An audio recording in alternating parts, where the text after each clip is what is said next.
Oh, are we on? The light's red. Thank you. We're on. Well, here we go. This is Hollywood here. This is the hell with Gino for a moment. Do you mind? Go ahead. This is this is Doctor, right? Doctor Stefan Goupil. Yep. Here he is. Let's give him a hand. Thank you. Thank you for kids are having me away here today, Ed and Gino. Now you have an interesting background. Yes, I do. At least I thought it was. I was reading it. I can't remember all the stuff. Do you want me to tell you a little bit about it? No, I want him to tell me about it. So, Gino Franalone here. Co-host. Wake up, Gino. All right, yes, Doctor.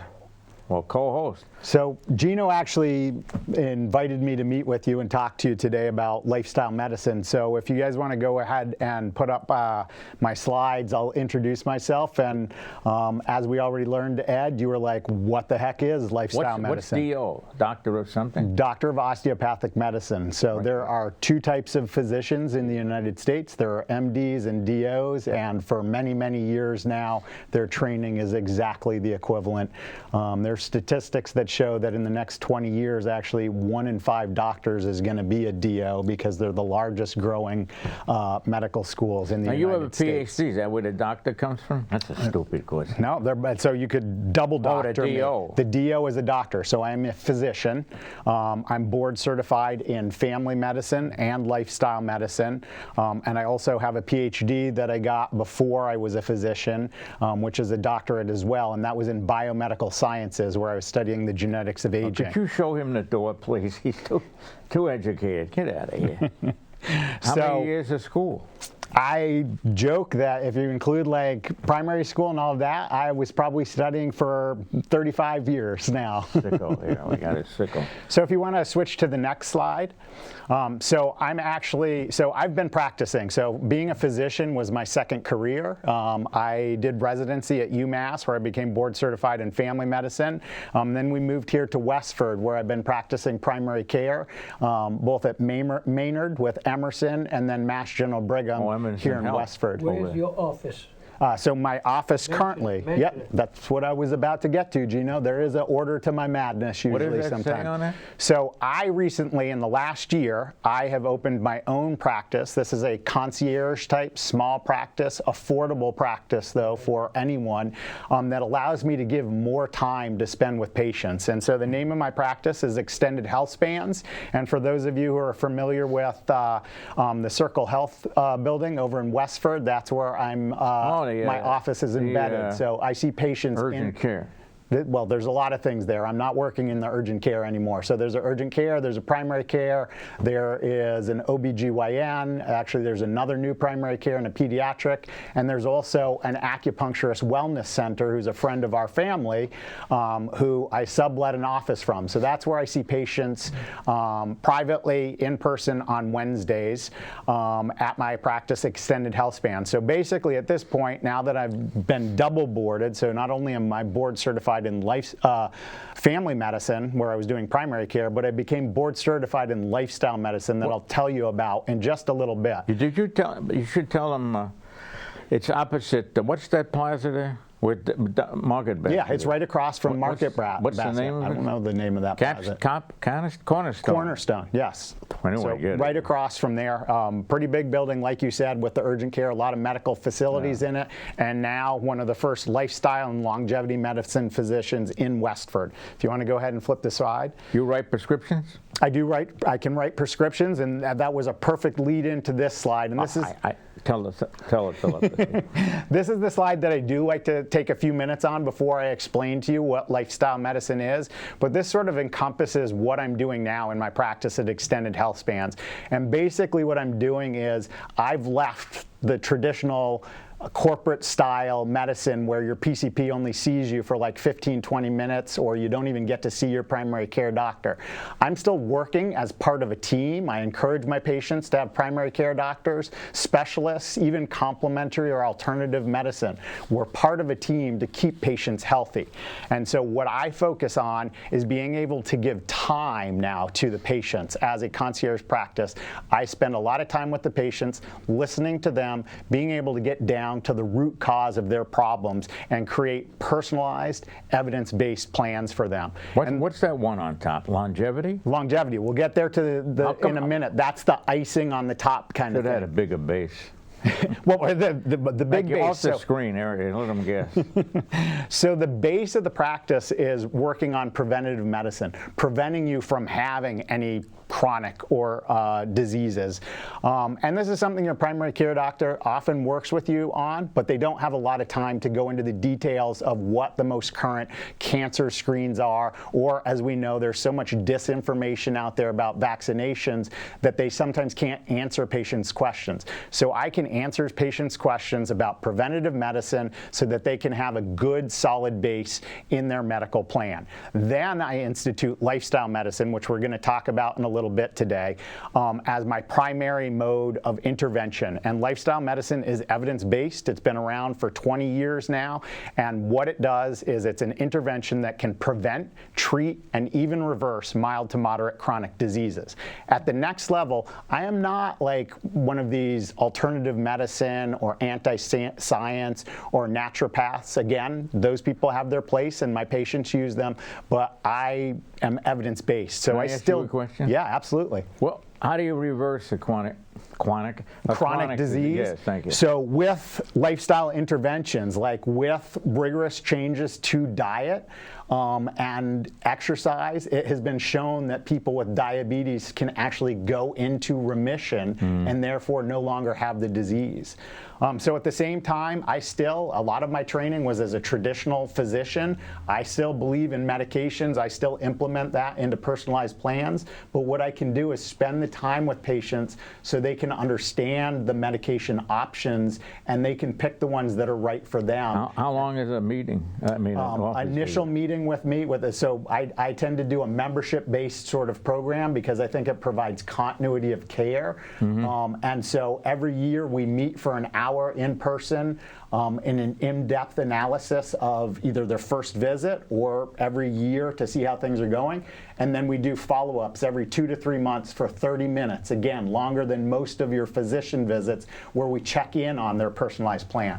So after we've instituted any traditional medicine things, this is where my practice gets also exciting, is I do advanced cutting-edge labs, and I can talk to them about that. So there's a lot of labs that we know are evidence-based, particularly ones that are related to cardiac disease right now. Can you give us an example of? Yeah, so two of the big ones that people have heard a lot about or in the news are Lp(a) or ApoB. And a lot of times, probably I'm sure both of you are familiar with when you've gone to your doctor that they've talked to you about bad cholesterol, LDL. Oh, bad and good. Or good cholesterol, HDL. Well, guess what? In science and medicine, it's not always that simple. And as we make advances, we can fine-tune this. And so those are an example of some of the labs that we can apply to patients to fine-tune and personalize their cardiac risk so that we can make decisions.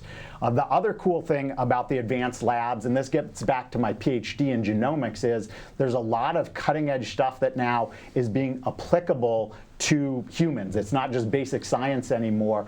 And so I can talk with them and advise them about genetics testing. And there's a really cool genetics test that I've been looking at lately that actually looks at pieces of your DNA and can help us create a personalized plan of, like, would they do well on this supplement, or would they do better on this medication, or if they took that medication, are they going to have more side effects? Would they do better if they instituted more strength training into their exercise regime, or are they better off just keep getting that cardiovascular stuff? Then the next level is specialist advisement. That's me, again, pointing out that I'm part of a team and that I don't know everything. Like, no one knows everything. And so while I'm treating my patients for mild to moderate disease, I'm also looking out for, do we need smarter, more specialized people on our team? Is it time for you to see a cardiologist? Because the cardiologist is going to be staying on the cutting edge of treatment kind of thing. So I can advise on that. And so that's the basic foundation of a good personalized plan for my patients. And then what you alluded to earlier is the exciting sort of icing on the cake, and that's like longevity medicine. And longevity of medicine is now becoming a real field in science. Like back when I was doing my PhD, 2 decades ago. I was really excited about this stuff, but it was basic research. We were doing it for fruit flies, mice, and stuff like that, and it was really sci-fi to be thinking about doing that for humans. Well, in the 2 decades that it took me to become a physician, like, we've made advances that now is being applicable to humans. And so if we've got a good evidence-based personalized plan based on that foundation, then we can move on to talk about things that are in the realm of like longevity and extending a patient's health span, and that's where the name comes from. You want to flip to the next slide? I'm also giving back to the community. So Is this the walk one? this is the walk with the Is this on doc. Sundays at 8? Yes, so good. Word is getting out there. Well, I It's not read, just- yeah, he, what's your name? he gave me one, and then you sent me. Yeah. So Walk with a Doc is an international nonprofit that's been around for almost 2 decades, and I opened a local chapter of it here in Westford. There wasn't any of these nearby for more than an hour, and basically this is giving back to the community, because whereas a concierge practice working outside of insurance does cost money, like, this is free to anyone. Anyone can come to these Walk with the Docs, and it supports that lifestyle medicine that we're going to talk about that you've been wondering about. I know your gears are clicking in your head at what is lifestyle medicine, and I'll tell you in just a minute. I could hear him thinking. But this supports that, because it supports positive social interaction in the community and getting out and exercising. And at the same time, people that come out to this have the informal ability to talk with a physician and ask general questions. If you want to flip to the next slide. So again, you wanted to know what lifestyle medicine is. Before I tell you what lifestyle medicine is, I wanted to tell you why quickly we want to do lifestyle medicine. So if we go to the next slide, can we go to the next slide? So why is because chronic disease is actually at prevalence is at an all-time high. This is what's bogging everything down, is chronic disease. And again, that's what we treat at extended health spans. How much is related to the bad air? What we're going to see is it's related to lifestyle factors. And so if that bad air is Gino smoking his cigar next to you, absolutely. Is it you eating too much bacon? Absolutely. No, I like to sit behind a bus that's idling, and I rev it in. So in our personalized plan, I would recommend against breathing in those exhaust fumes kind of thing. So what's fun when I create some of these PowerPoint presentations, and I know you guys don't want to bog down into details and stuff like that, but it's always mind-blowing for me to see some of these things, some of these facts, that 60% of adults in the United States actually live with chronic diseases. 40% of adults actually have 2 chronic diseases. More than 40% of adults actually have obesity. So chronic disease is really our enemy here. So preventing that and treating that is what our goals are. If you can go to the next slide. So this sort of hit on what you were talking about. What is the most common reason for many of these chronic diseases? And the evidence shows that Tobacco. it is unhealthy lifestyles, whether that's tobacco use or exposure to smoke, diet or exercise. These are the things that are really causing a lot of our chronic diseases. Sodium. What's that, Gina? Sodium. This is sodium. And- Sodium, yeah, too and- much salt in your diet. fat. That's blood pressure. Ultra processed foods, we'll see in a little bit. Next slide, please. A lot of people don't know what's going on unless they see you. Yeah, no, exactly. This is another one of them that blows my mind. So they did analysis, and they found that, like, in 2016, they looked at the population, and based on evidence-based surveys of, like, knowing you should eat less sodium, you should exercise more, you should eat this type of diet, they did very powerful studies, and they found out that less than 3% of adults in the United States are actually considered to be living a healthy lifestyle. Can we go to the next slide? Well, that gets rid of us, huh? It gets rid of almost all of us, 3%. That means 97% of the population has lifestyle interventions that they could be working on that we know are directly related to disease. Like alcohol and Like alcohol. eating all these desserts and these snacks. Exactly, but I always say my goal is not to make you be a miserable monk that doesn't get to do anything fun, but to get to pick and choose and look at these things. That's why the listening to the patient, spending the time with them, and personalizing the plan to them of what will work best for them and what they can continue with. So we're going to look at 2 quick slides that create this phrase that like I sort of think of when I think of the United States healthcare. First off is this highlighted graph in yellow that seems to be an outlier is the United States. And What's OECD? The OECD is like basically first world countries when you're looking at like Europe and first world countries. So not comparing ourselves to third world countries that don't have like a lot of healthcare and stuff like that, but like to our what should be our equals. What we actually see is the United States has some of the highest rates of avoidable deaths. Can we flip to the next slide because it ties real closely to this one? That we hear a lot of times, and look at that gap between all those other European and Asian countries, first world countries down there, compared to the yellow one that's the United States. This is us spending money on healthcare. Wow. So Is this because the rates are higher, or they? there's a couple things, and I don't want to delve down into the weeds of this. One of those being like us having multiple different types of insurance, insurance being for profit and stuff like that. But the important thing about this data is basically in the United States, we spend more money than anyone else, but at the same time, we get some of the worst healthcare outcomes kind of thing. Can we flip to the next slide, please? And when I'm talking about how much money we spend on healthcare, this is another one of those mind-blowing $4 trillion. $4 trillion is spent annually on healthcare. And look at that other one. 90% of that actually goes to people with chronic and mental health diseases. Wow. That's what I'm working on at Extended Health Spans. That's what your primary care doctor is always trying to work on but doesn't have the time to do. Can we flip to the other one? So this is when you're thinking about, well, what does it mean we have worse healthcare outcomes in the United States? I throw this one in just to show you one data point, is that when you look at those other countries, a lot of them have higher life expectancies than we do. And what's sad about this study back in 2022 is not only have we always had the lowest one, but in the last few years, our life expectancy is dropping. For women too? Or of course they're in the workforce now. For women and men. What's the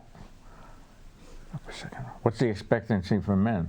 It's dropped. I don't know it off the top of my head, but it's dropped down. It used to be, I think, 76. I think it's in the mid to low 70s. Well, we now, beat kind of that thing. already. Let's flip to the next slide. So this is a funny slide. This is a slide that I kind of, you get my sense of humor. Funny slide called the wall of death. But this is something that I've been using with my patients over the years before I even was at Extended Health Spans. But this is a slide I continue to use when I'm personalizing plans because this looks at chronic disease and this gives them a perspective. And what this is the CDC looks at like what are the 10 most common causes of death for adults in the United States. And then so we look at that when I'm working with a patient and we say, we want to look at the biggest ones. And you see things on here that like heart disease, cancer, neurodegenerative disease like dementia and Alzheimer's. And what's interesting about this is most of the things on this wall of death are things that we can intervene with through lifestyle. So you have a higher risk because you're doing poor lifestyle, and you can have a better outcome if we implement evidence-based lifestyle interventions. Flip to the next slide, please. So that's the why. What can we do about this? Flip to the next slide, please. Is lifestyle medicine. This is basically the solution to this, multifold. One, like when you look at this ad and you start reading, well, what is lifestyle medicine? It's these simple things, like commonplace things.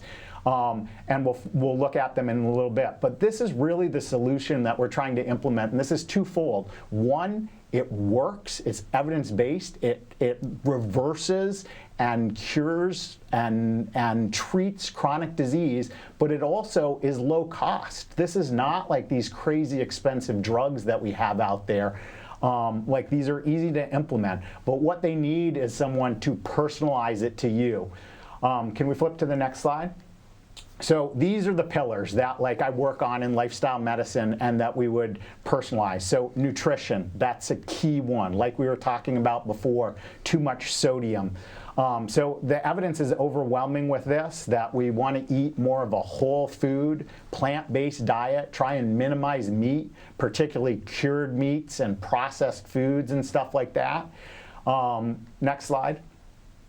Physical activity, again, yes, you can say to me, Gino, I know I need to exercise, but how are we going to do that? And that's what we do is we sit down together and we personalize it, because there's different ways to exercise. Cardiovascular exercise is very important and does one thing, but strength training is another important thing. Yeah. Keeping that muscle mass for if you fall down, you're less likely to injure yourself if you've got a strong core. Why were you looking at me? I heard Because through you're the rumor delicate. mill that you had a fall tough like a me. while back. Was it announced You're a on the delicato. market The basket? market basket. Attention, please. He's a delicato, not like me.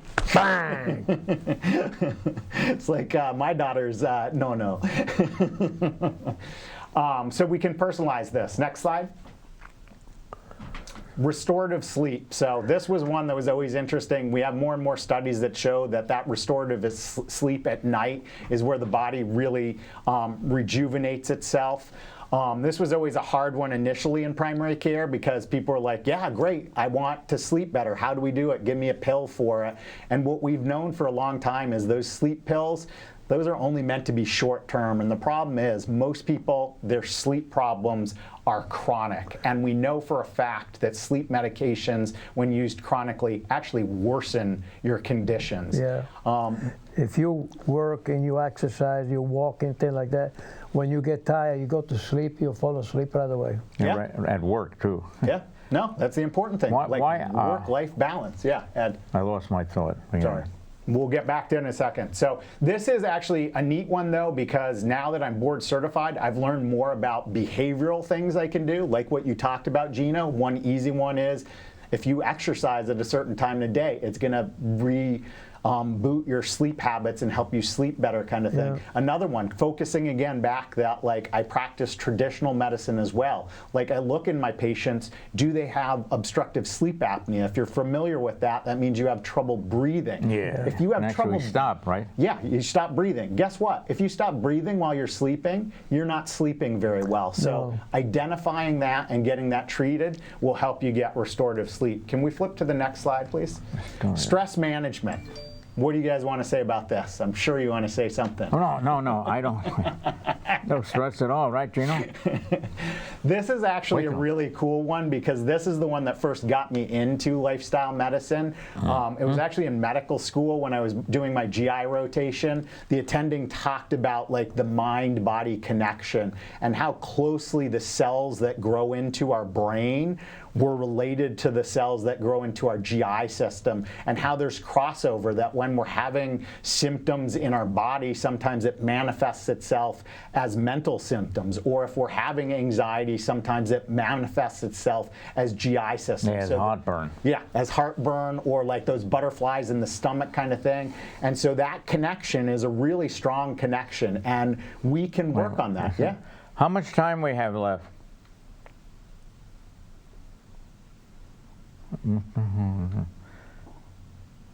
$5:09. Okay, we're finishing up. There's one more to show you. So. No, I need 10 more because I want to. Okay, can we flip to the next slide? So obviously we all know to avoid risky substances, but it's something to personalize if a patient is using tobacco or alcohol. Last slide, and I'll turn it over to Ed.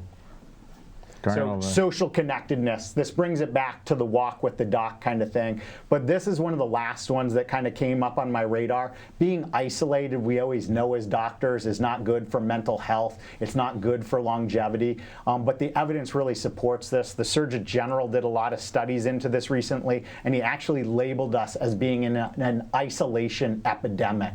So those are the components of lifestyle medicine. Those are some of the things that I focus on when I'm personalizing plans. So you had some questions. What do you do for the individual that has to have the oxygen 24 hours a day? Is there anything that can be done?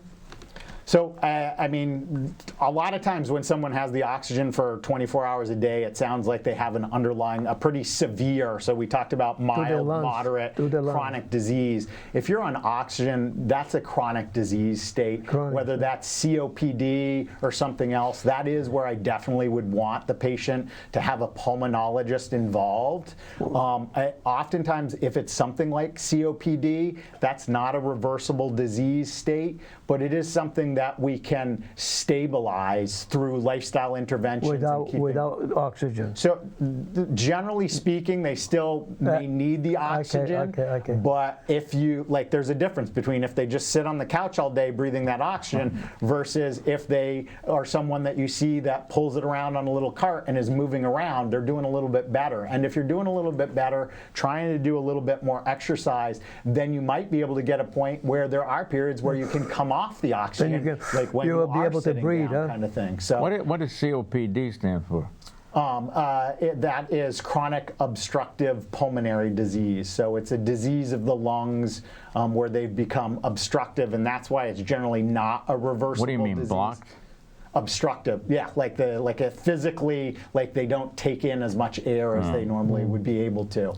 Sometimes that's through environmental things like smoking or being exposed to chemicals, but sometimes it's just genetic and related to the immune system. It's too bad, when people, if you don't have good lungs, you cannot breathe. I never smoke, I never drink, so I don't have any problem breathing without oxygen. Yeah. But there's a lot of people that I meet that have the oxygen. They can take it out for half an hour maybe, but then they feel, then they say, what is it? And then they put it back in there, you know what I mean? No, absolutely. I mean, that's the problem with, like, it's a physiological problem that their lungs are not able to pull in as much oxygen, and so that's why you're giving them a higher dose. My of it, lungs kind of were thing. so strong when I was about 12 years old, and I used to sing in church, and the priest says, Gino, please slow down, because I was so strong. And then the church, it wasn't a small church, it was a cathedral. So to give you an idea how strong my voice was. Yeah. And I mean, that hits on like lifestyle right there. Like that singing was basically exercising the lungs. And you think of the lungs like a muscle or any other part of the body, that's going to make that a stronger organ in you and make you more resilient to things like respiratory diseases and stuff like that. No, very lucky. But it's not just luck. Like it was decisions that you made to keep yourself healthier. And that's what we try to do at Extended Health Span. So please go to my website. What is that? extendedhealthspans.com.